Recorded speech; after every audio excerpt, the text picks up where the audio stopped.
Londres, 15 septembre 1935. Anachronisme. Quel beau terme. En simplifiant, un anachronisme, c'est assister au vol d'un vieux coucou au-dessus de Waterloo, ou bien encore demander l'heure à Charlemagne pour qu'il sorte sa montre à gousset. Depuis le début de notre quête, nous avions dû subir des anachronismes, d'après le professeur Key. Mais, finalement, vous devez être comme moi, non? À vous poser tout plein de questions. Vous y comprenez quelque chose à tout ce sautoir? Notre première grande épreuve, Monsieur Buxley, en Égypte, nous a confrontés au gardien du temple d'Amenhotep, n'est-ce pas? Ouais, le temple du scribe du pharaon Raon, le pharaon Beg. Ouais, je m'en souviens, ouais. Et le gardien que vous avez combattu, à quoi ressemblait-il? Un poussin... avec une mitraillette et... Bon sang, mais c'est bien sûr! Anachronisme, n'est-ce pas? Mais je crois qu'on peut mettre ça dans cette case-là, ouais. Oui, car à l'époque du pharaon Raon, il n'existait pas encore de poussins. Les poules ne furent importées qu'au XIIe siècle après Jésus-Christ en royaume d'Égypte.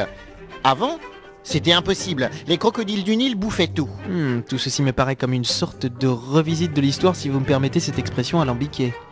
Je vous permets beaucoup de choses du moment que vous ne me proposiez pas un concours de masturbation. Vous sortez des trucs bizarres des fois, professeur.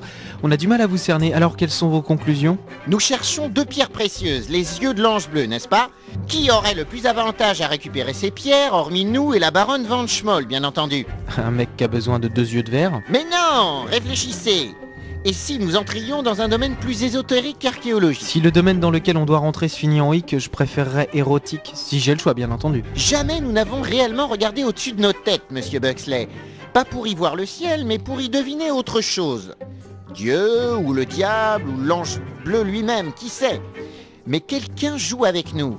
Quelqu'un qui nous manipule, nous emmène d'un endroit à un autre. Les indices trop facilement trouvés.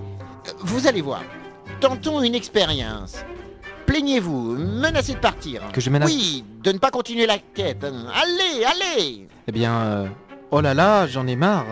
Puisque c'est comme ça, je m'en vais. Ne comptez pas sur moi, professeur Key, pour venir avec vous à la recherche des pierres. Ça vous va comme ça? Diantre, comme vous jouez mal. Et qu'est-ce qui doit se passer maintenant? Je vous parie que d'ici une semaine, nous trouverons un autre indice, une autre piste, et que nous pourrons repartir. J'ai du mal à tout suivre, mais bon... Vous verrez. D'ici quelques temps, nous en saurons plus. J'ai foi, Monsieur Buxley. Quelqu'un nous guide. Pour nous aider ou nous nuire, qu'en sais-je, mais quelqu'un nous guide. Quelqu'un qui veut les yeux, mais qui ne peut les chercher. Quelqu'un qui veut les yeux, mais qui ne peut pas les chercher. La quête des yeux de l'ange bleu prenait une toute autre tournure. Une tournure... surnaturelle. L'étrange rêve que je supposais avec crainte quelque peu prémonitoire aurait dû me mettre sur la voie pourtant.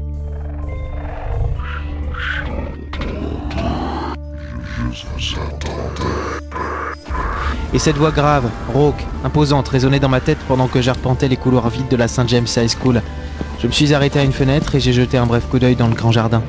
Quelques étudiants discutaient en se promenant dans les allées de gravier. D'autres se voyaient déposés par les Rolls flamboyantes de leurs parents à la grille de l'école quelques mètres plus loin. Une nouvelle semaine allait débuter et avec elle son cortège de cours pour les étudiants normaux et d'indices pour un aventurier comme moi. Eh oui, j'étais un aventurier maintenant.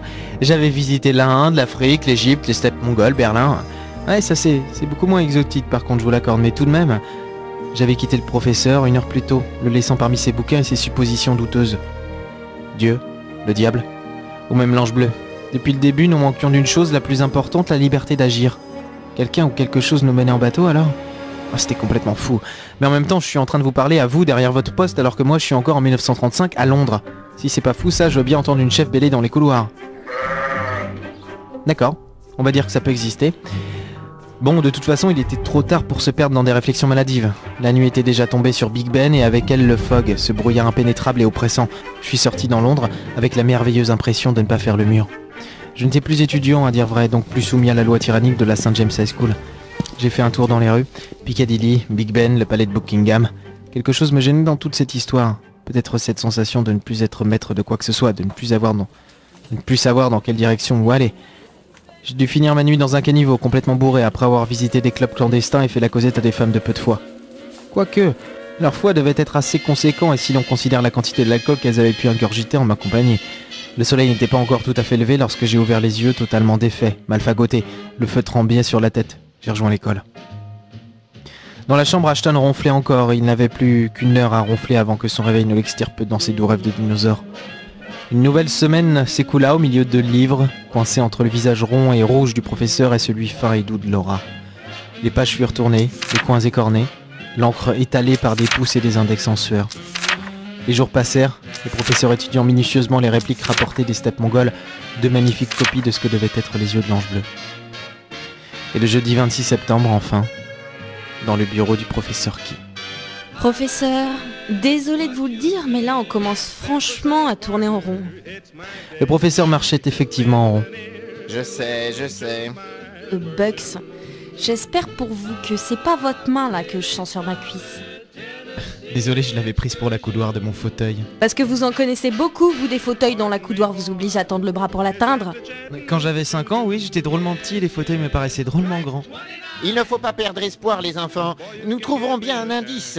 Ça prendra le temps que ça prendra, mais nous trouverons bien un indice. J'ai pris le journal sur le bureau du professeur et je l'ai ouvert. Quitte à l'entendre se motiver pendant 2 heures, je ne voulais pas perdre mon temps. Mais... Monsieur Buxley, passez-moi ce journal. Quoi? Qu'est-ce que j'ai encore fait? Buxley, vous avez une chance de cocu. Et quand on est célibataire? Méfiez-vous, traîne votre main droite. Ça, c'est juste un conseil.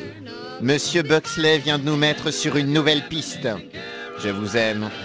Moi aussi, je m'aime beaucoup, mais j'aimerais bien aussi qu'on m'explique quand même, hein.